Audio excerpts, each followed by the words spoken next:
నాకు అర్థం కాని విషయం ఏంటంటే విజనరీ ఇది ఎవరెవరో మాట్లాడేశారు కాబట్టి చంద్రబాబు గారు నేను అంత విజనరీ అనే ఆయన ఫీల్ అవుతున్నారా?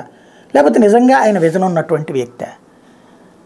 ఒక పొలంలో 10 ఎకరాలు ఉంటే కుటుంబం అంతా ఆధారపడడం కష్టం కాబట్టి ఒకళ్ళు సాఫ్ట్వేర్ వైపుకి వెళ్ళండి, ఇంకోళ్ళు వ్యాపారంకి వెళ్ళండి, ఇంకొకళ్ళు వ్యవసాయం మీదకి వెళ్ళండి అంటే అది చాలా మంచి విజనరీ అనుకున్నాం ఆ రోజులు.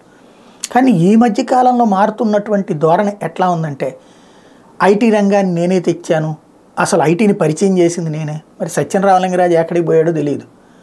ఆయనని ఆల్రెడీ ఐటీ కంపెనీ నడుపుతున్న ఆయన తీసుకొచ్చి తన పక్కన కూర్చోబెట్టుకున్నాడు. కానీ సత్యమేమి ఈయన వ్యవస్థాపకుడు కాదు కదా. రెండవ కాన్సెప్ట్ వచ్చేటప్పటికి ఇంకొక విచిత్రమైనటువంటి ట్రెండింగ్ నడుస్తుంది. అదేంటయ్యా అంటే నేను 25 ఏళ్ల ముందు చూస్తాను అన్నటువంటి. ఇప్పుడు ఆయన ఏమంటున్నారు, ముగ్గురిని కానండి, నలుగురిని కానండి, పిల్లల్ని ఎక్కువ కానండి, మీ పిల్లల భవిష్యత్తు నేను చూసుకుంటాను అంటున్నారు.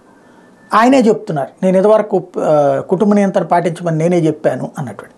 విజనరీ అంటే ప్రపంచమంతా రాబోయేటువంటి రోజులలో జనాభాని నియంత్రించుకుంటుంది, ఆ టైంలో మన వాళ్ళు జనాభా ఎక్కువ ఉంటే బెటరు అని ఆలోచించేవాడు విజనరీ అవుతాడా? ప్రపంచమంతా జనాభా నియంత్రణ వైపుకి వెళ్తుంటే మనం కూడా ఆ జనాభా నియంత్రణ చేయించి ఇవాళ రోజున ప్రపంచమంతా కూడా కష్టాలు నష్టాలు వచ్చేసేసి పిల్లల్ని గనక లేటు వయసు మ్యారేజెస్, చివరికి పిల్లల్ని కానీ ఓపికలు లేకపోవడం, ఇట్లాంటి పరిస్థితి రావడం వలన ఇప్పుడు ఎక్కువ మంది పిల్లల్ని కనమని చెప్పి బతిన్లాడుతూ ఉంటే ఇప్పుడు నేను కూడా చెప్తున్నాను 2-3 కనమని చెప్తే విజనరీ అవుతారా? విజనరీ అంటే రాబోయే కష్టాన్ని గమనించి గుర్తుపెట్టుకుని ముందు జాగ్రత్తలు తీసుకునేవాడు విజనరీ అవుతారా? లేకపోతే ఇంకోటి ఒక ఐటీ ఇండస్ట్రీ వైపుకే తీసుకెళ్ళిపోతే అందరూ ఐటీ రాకపోతే అప్పుడు బ్రతుకులు ఏంటి అంటే విజనరీ అవుతారా? లేకపోతే కనుక ఉట్టి ఐటీ మీదకే పడండి మీరు, అప్పుడు మిగతా వాళ్ళందరూ కూడా అటే చూసుకుంటారు బ్రతుకుతారంటే విజనరీ అవుతారా?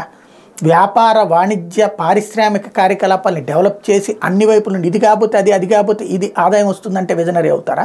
లేకపోతే ఐటీ రంగం వైపుకి తీసుకెళ్ళటం మాత్రమే విజనరీ అవుతారా? విజనరీ అంటే ఏంటో నాకైతే అర్థం మారిపోతున్నట్టు కనబడుతోంది.